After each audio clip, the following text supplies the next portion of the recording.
Yes, hi everyone.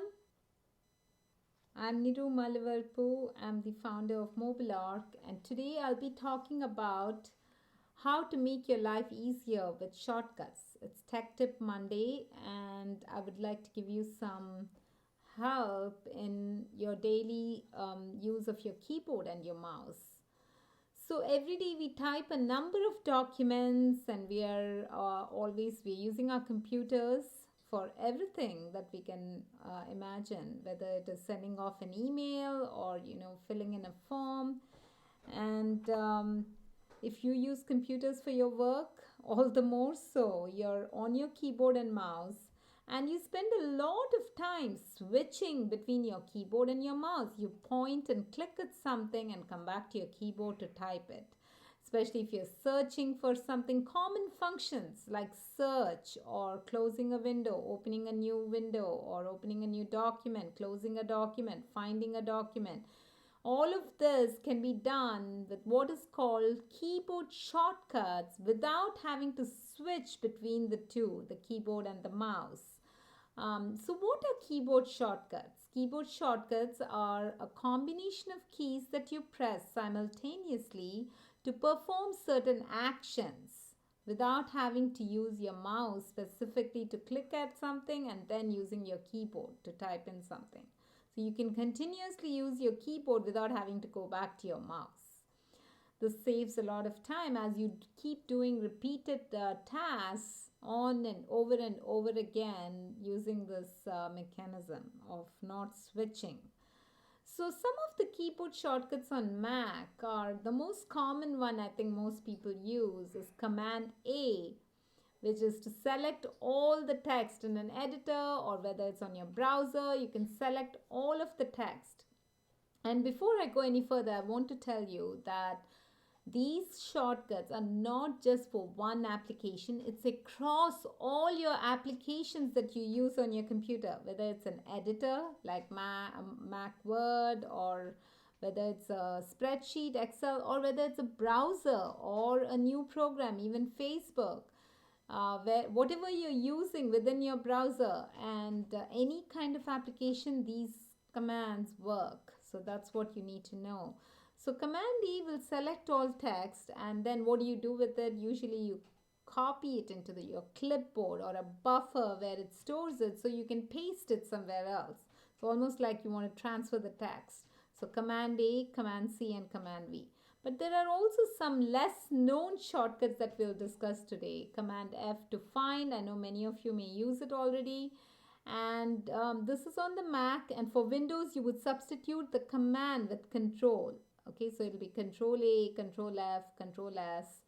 And Command G is to find the next occurrence of that whatever you were searching for. So for repeated searches, you can keep doing that. Command dash is to set application preferences. If you want to change the style in which you're typing, you want to make it bold or italicize it, you would use Command B and Command I. Command N creates a new file automatically without you having to go and click on new. You can just do Command N, and this works on browsers. It would create a new window. Command T would create a new tab on your browser. Something that less people use, I think. Command O opens an existing file.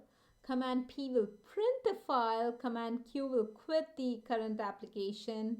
Command R will preview whichever the document you're in.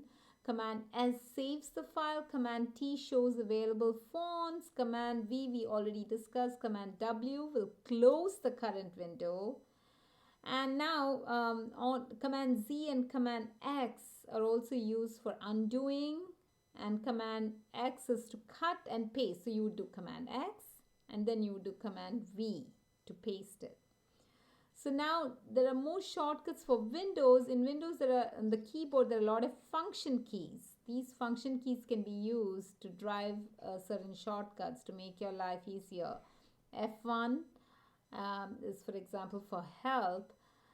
Another useful one is Alt F4. It helps you to close a document or a window. Alt tab switches between open programs, and even in on Macs you do Command tab. As you can see, I'm switching between programs. So if I were to go here, I would come back to my live stream, and I'm going back to my presentation again.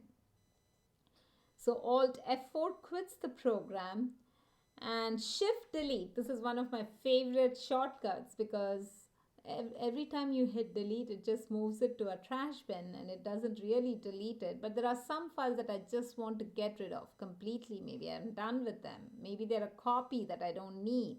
Then I do a Shift Delete at the same time, and it'll delete it permanently from my computer. So that these commands, again, you can replace them with control on Windows, and that will all the in the previous part of my talk, when I said command in something, you can use control in something, and that will work as well on Windows. And there are dozens and dozens of shortcuts on Windows using F function keys: F1, F2, F3 for search. F2 will rename a selected element.